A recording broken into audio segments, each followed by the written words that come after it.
పూతు మాటలు ఎట్లా మాట్లాడాలో చాలా స్పష్టంగా నేర్పిస్తుండే అందరికి. మాట్లాడితే తొండలు వదులుతాము, అది వదులుతాం, ఇది వదులుతామని. ఇంత మా పోలీసు వాళ్ళు ఏమో ఎవరైనా మనోళ్ళు మామూలు వ్యక్తులు ఇటువంటి మాటలు మాట్లాడితే తీసుకుపోయి లోపటేస్తారు. మరి ఏకంగా ముఖ్యమంత్రి గారే మరి ఆ పూతు మాటలు మాట్లాడుతారు. నేనేమంటా అంటే రాకు ఒక అవకాశం మంచిగా మనకు వచ్చినప్పుడు జాగ్రత్తగా ఉండి పనిచేసుకొని ప్రజల మన్ననలు పొందితే బాగుంటుంది. నీ పూతు మాటలు ప్రజలు పిల్లలు నేర్చుకునే పరిస్థితి వస్తుంది. ఏందా తొండలు వదులుతాం, అవి వదులుతాం, ఇవి వదులుతాం. ప్రజాస్వామ్యంలో ఉన్నామా, మనం ఎక్కడ ఉన్నాం? ఒకప్పుడు ఏంటంటే శాసనసభ్యులకు కానీ కార్పొరేటర్లకు కానీ లేకపోతే మంత్రులకు ముఖ్యమంత్రి అంటే ఒక గౌరవం ఉంటుండే, అధికారులకు ఉంటుండే, ప్రజలకు కూడా ఉంటుండే. ఈరోజు ప్రజలకు గౌరవం లేకుండా అయిపోయింది, అధికారులకు కూడా గౌరవం లేకుండా అయిపోయింది. ఏకంగా ముఖ్యమంత్రి గారే ఇటువంటి పూతు మాటలు మాట్లాడారు. కాబట్టి ఆలోచించాలి ప్రజలు కూడా.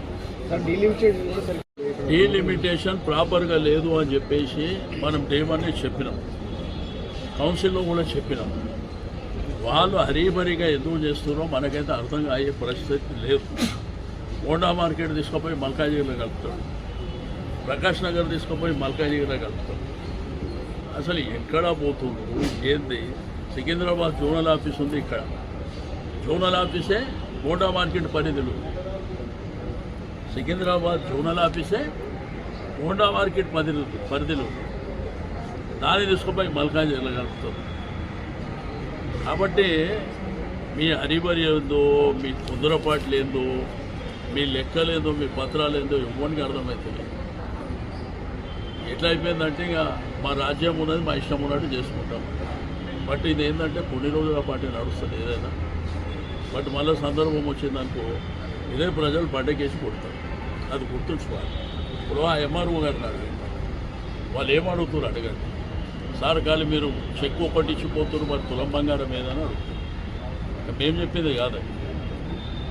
ఆ 2000 పెన్షన్ 4000 ఇస్తామన్నారు, వికలాంగులు 3000 6000 ఇస్తామన్నారు. ఒక ఆమె భర్త చనిపోయి 8 సంవత్సరాలు అవుతుందంట, కొత్త పెన్షన్ ఎప్పుడు వస్తుందంట. రెండోది కొంతమంది ఇల్లు లేవంట. మరి ఇందిరమ్మ ఇల్లు కడతా ఆకాశానికి కట్టిర్రు, అన్నీ నిచ్చెనలు. అధికారంలో ఎక్కిర్రు, అందలం ఎక్కిర్రు, ఈరోజు ఎంజాయ్ చేస్తారు. కాబట్టి నేను ఇప్పటికి కూడా ముఖ్యమంత్రి గారు చెప్పేది ఒకటి, నువ్వు దయచేసి నీ భాష మార్చుకో, ప్రజల మన్ననలు పొందాలి, మంచి కార్యక్రమాలు చేయాలి.